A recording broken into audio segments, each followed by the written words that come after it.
मेरे कुछ दोस्त तबलीगियों पर बड़ा एतराज़ करते हैं कि यार ये लोग गली मोहल्लों में गश्त क्यों करते हैं? यहाँ तो सब मुसलमान हैं, सब जो है ना इस्लाम वाले हैं, सब ने कलमा पढ़ा है, सबको पता है नमाज़ का, सबको रोज़ा, हज, ज़कात इन सारी चीज़ों का पता है। फिर ये तबलीगी जो है ना मस्जिद से निकल कर उसी मोहल्ले की मस्जिद के आस-पास जाकर गलियों में वहाँ पर लोगों को खड़ा करके गश्त कर रहे हैं, तबलीग कर रहे हैं और उनको बता रहे हैं। क्या ज़रूरत है इन सब चीज़ों की?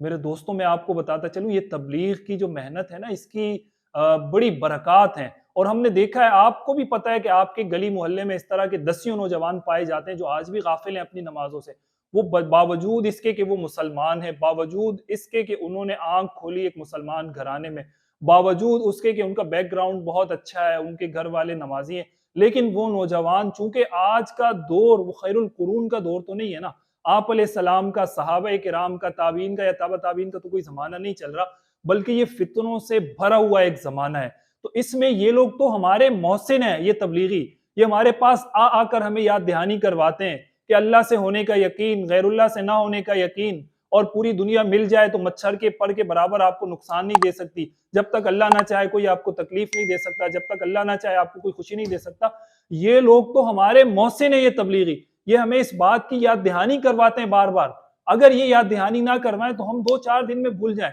इंसान तो आज की दुनिया में इतना मगन हो चुका है, इस यानी मादियत के इस दौर में इतना इन चकाचौंध रोशनियों में, इन सब चीज़ों में वो इतना महव हो चुका है कि उसको किसी चीज़ की फिर यानी कि उसको नज़र नहीं आता जब वो एक काम में लग जाता है। उसी असना में जब आप अपनी ज़िंदगी में मसरूफ़ होते हैं, आप अपने कारोबार में मसरूफ़ हैं, आप अपनी दुकान में मसरूफ़ हैं, आप खरीदो-फ़रोख्त में मसरूफ़ हैं, आप ले रहे हैं कोई चीज़, कोई आप बेच रहे हैं, इसी दौरान आपके पास एक तबलीगी जमात के 2-4 लोग आते हैं, उन्होंने सर पे टोपियाँ रखी हुई हैं, हाथ में उनकी तस्बीह है, वो आपसे 2 मिनट ही तो माँगते हैं, खुदारा उन 2 मिनट उनको दे दिया करें। हमने देखा है कि बाज़ लोग उनको नहीं देते और वो इसी तरह बैठे वहीं पर अपनी दुकान के अंदर सोफ़े पर, अपनी चेयर पर, अपनी कुर्सी पर बैठे हुए हैं, तबलीगी आकर बाहर खड़े हुए हैं और ये साहब बाहर निकलने की इनको खुदा ने तौफ़ीक नहीं दी। तो ये वाले काम हमारी महरूमी का सबब ना बन जाएँ। इस तरह के लोग जो आपको दीन की तबलीग के लिए आपके पास आते हैं, वो आपके मोहसिन हैं, वो आपको रसूलुल्लाह सल्लल्लाहु अलैहि वसल्लम के तरीकों की तरफ बुला रहे हैं, वो आपको कुरान की तरफ बुला रहे हैं। उनकी पहली और आखिरी गुज़ारिश क्या होती है कि मस्जिद में इस वक़्त तालीम चल रही है, थोड़ी देर के लिए आ जाएँ, उस तालीम में शरीक हो जाएँ। उस तालीम में क्या बताया जा रहा है, उसमें फ़ज़ाइल अमाल पढ़ी जा रही है। फ़ज़ाइल अमाल में क्या है,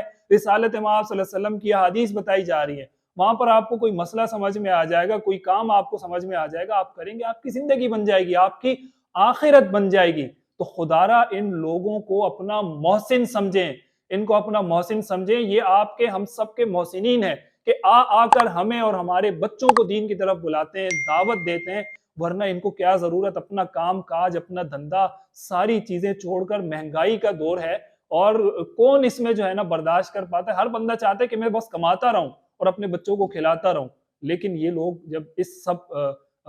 मादियत के इस दौर में और इतनी मसरूफ़ियत और एडवांसमेंट के इस दौर में भी जब ये आते हैं, हमारा दरवाज़ा खटखटाते हैं, हमारे दफ़्तर, ऑफ़िस, हमारे कारोबारी मरकज़, हमारे दुकान पर आते हैं और हमसे 2 बातें अगर करना चाहते हैं, तो खुदारा इनकी बातें सुन भी लिया करें और इनके साथ आप 2 कदम अगर चल भी लेंगे, तो इनका हौसला बढ़ेगा। इनका हौसला बढ़ेगा, तो इनको मज़ीद काम करने की हिम्मत होगी और जब इनको मज़ीद काम करने की हिम्मत होगी, तो ये तबलीग के काम में आपका बहुत बड़ा किरदार होगा और अगर इस काम में आपका किरदार साबित हो गया, तो ये नबियों वाला काम है और इसको खुदा ने, रसूलुल्लाह ने बहुत पसंद किया है। इसमें आपका हिस्सा शामिल हुआ, तो समझें आपकी दुनिया भी बन गई और आपकी आखिरत भी बन जाएगी।